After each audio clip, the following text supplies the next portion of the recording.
Shri Gayatri tours and travels Chardham Yatra complete travel plan. మరోసారి చిక్కుల్లో పడ్డాడు టీవీకే అధినేత విజయ్.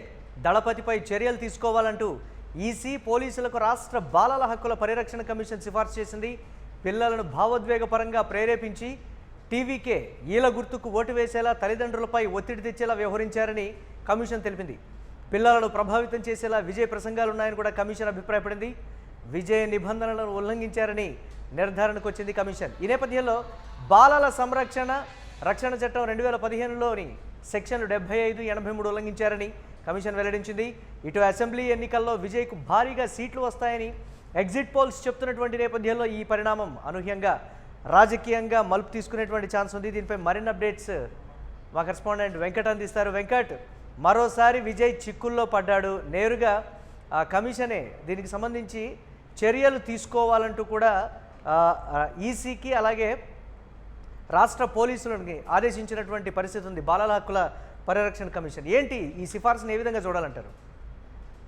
విజయ్ రాజకీయాల్లోకి అడుగుపెట్టింది, మరి ఏ ముహూర్తంలో అడుగుపెట్టాడో తెలియదు కానీ అసలు రాజకీయాల్లోకి వెళ్ళాలి అనే నిర్ణయాన్ని ఎప్పుడు తీసుకున్నాడో కానీ అప్పటి నుంచి కూడా కష్టాలే వెంటాడుతున్నాయి అనేది అయితే స్పష్టంగా అర్థమవుతుంది. ముఖ్యంగా అతను చేసినటువంటి వ్యాఖ్యలు కానీ, కరూరు ఘటన కానీ, ఇలా కొన్ని కీలక అంశాల్లో విజయ్కి అంటే తాను ఊహించినటువంటి ఇబ్బందులు ఇవన్నీ కూడా మనం చూస్తూనే వచ్చాంది. అంటే తాను వీటన్నిటి నుంచి బయటపడేందుకు కొంత తీవ్రంగానే కష్టపడేటువంటి ప్రయత్నం చేస్తున్నప్పటికీ మళ్ళీ ఎప్పుడూ ఏదో ఒక వివాదం వెంటాడుతూనే ఉండటం అనేది కొంత సమస్యగా మారినటువంటి పరిస్థితి. ఈ నేపథ్యంలోనే తాజాగా మరోసారి అంటే మొన్న జరిగినటువంటి ఎన్నికలకు ముందు జరిగినటువంటి ప్రచారంలో భాగంగా అతను కొంత చేసినటువంటి అంటే వ్యాఖ్యలు ఏవైతే ఉన్నాయంటే ఆ ప్రచారంలో పాల్గొన్నటువంటి పిల్లలు ఎవరైతే ఉన్నారో విజయ్ మీద అభిమానంతో పాల్గొన్నటువంటి పిల్లలను మీరు తల్లిదండ్రులకు ఓటు వేయాలి, అంటే తల్లిదండ్రులు టీవీకి ఈల గుర్తుకు ఓటు వేయాలి, వాళ్ళకి చెప్పాలి అనే విధంగా విజయ్ కొంత ప్రేరేపించారు అనేది ఇక్కడ బాలల పరిరక్షణ కమిషన్ కానీ వీళ్ళందరూ కూడా ఆరోపిస్తున్నటువంటి విషయం. ఇప్పుడు దీనికి సంబంధించి మరి కేంద్ర ఎన్నికల సంఘం చర్యలు తీసుకోవాలనేది కూడా కొంతమంది మాట్లాడుతున్నటువంటి మాట. అయితే మరి అటు కేంద్రం దీనికి సంబంధించి కేంద్ర ఎన్నికల సంఘం ఎటువంటి అడుగులు వేస్తుంది? అయితే విజయ్ మాత్రం చాలా కాన్ఫిడెంట్ గా ఉన్నారు. అంటే ఎన్ని ఇబ్బందులు వచ్చినా సరే నేను తట్టుకొని నిలబడతాను అనేది విజయ్ లో ఉన్నటువంటి ఆ యాటిట్యూడ్ కూడా స్పష్టం చేస్తున్నటువంటి పరిస్థితి ఉంది. మరి దీని నుంచి ఎలా బయటపడతారనేది చూడాలి. ఎస్, ఆ ఎన్నికల సమయంలో కూడా సిబిఐ కేసులు కావచ్చు, ఢిల్లీకి విచారణ, కరూరు సంఘటనలు, వీటన్నిటి పరంగా చూస్తే రాజకీయంగా విజయం లొంగ తీసుకున్నారు అని అప్పుడు ఆ సందర్భంలో అన్నారు.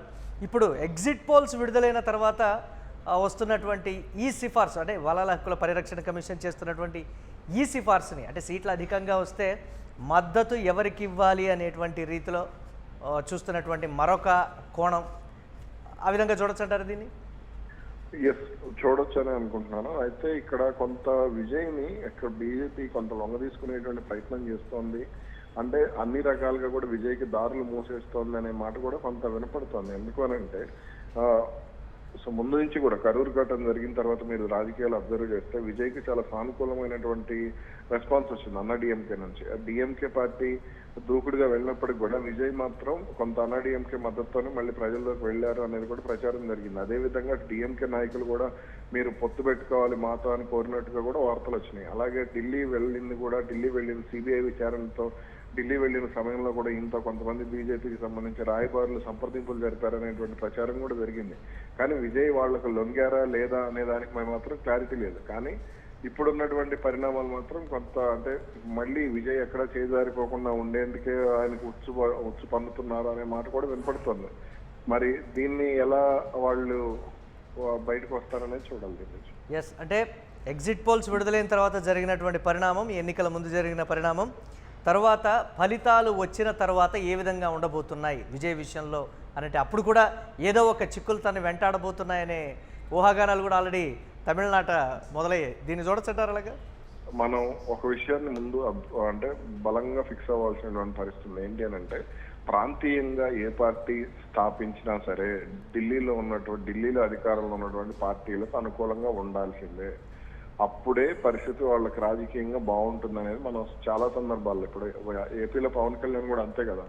2014 నుంచి 19 వరకు ఎన్ని ప్రయత్నాలు చేసినా, 2019 నుంచి 2022 వరకు ఎన్ని ప్రయత్నాలు చేసినా ఆయనకు బీజేపీతో ఎప్పుడైతే కలిసారో అప్పటి నుంచే కొంత ప్రశాంతమైనటువంటి వాతావరణం కొంత ఏపీలో కనపడింది. అలాగే గతంలో చాలా మంది నాయకులకు అటువంటి వాతావరణమే కనపడింది. కాబట్టి ఇక్కడ అధికారంలో ఉన్నటువంటి ఢిల్లీలో అధికారంలో ఉన్నటువంటి పార్టీలకు సానుకూలంగా ఉంటేనే వాళ్ళకి రాజకీయ మనుగడ అనేది ఉంటుంది. రేపొద్దున సీట్లు ఎన్ని వచ్చినా సరే విజయ్ కింగ్ మేకర్ అయ్యేటువంటి అవకాశాలు కూడా ఉండొచ్చు. దాంట్లో పెద్దగా ఆశ్చర్యపోవడం అవసరం లేదు. హర్యానాలో చౌతాలా కానీ, లేదంటే ఇక్కడ కర్ణాటకలో వాళ్ళు దేవేగౌడ కుటుంబం కానీ, వీళ్ళందరూ కూడా కొంత బీజేపీకి ఇలాగే సపోర్ట్ చేసినటువంటి పరిస్థితి.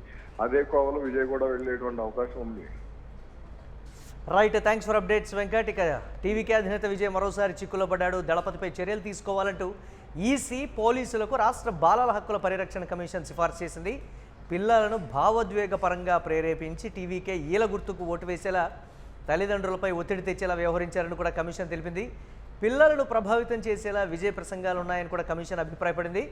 విజయ్ నిబంధనలను ఉల్లంఘించారనే నిర్ధారణకు వచ్చిన కమిషన్ బాలల సంరక్షణ రక్షణ చట్టం 2015లోని సెక్షన్లు 75, 83 ఉల్లంఘించారని కమిషన్ వెల్లడించింది. ఇటు అసెంబ్లీ ఎన్నికల్లో విజయ్కు భారీగా సీట్లు వస్తాయని ఎగ్జిట్ పోల్స్ చెప్తున్నటువంటి నేపథ్యంలో ఈ అనూహ్య పరిణామం రాజకీయంగా మలుపు తీసుకునే ఛాన్స్ ఉంది.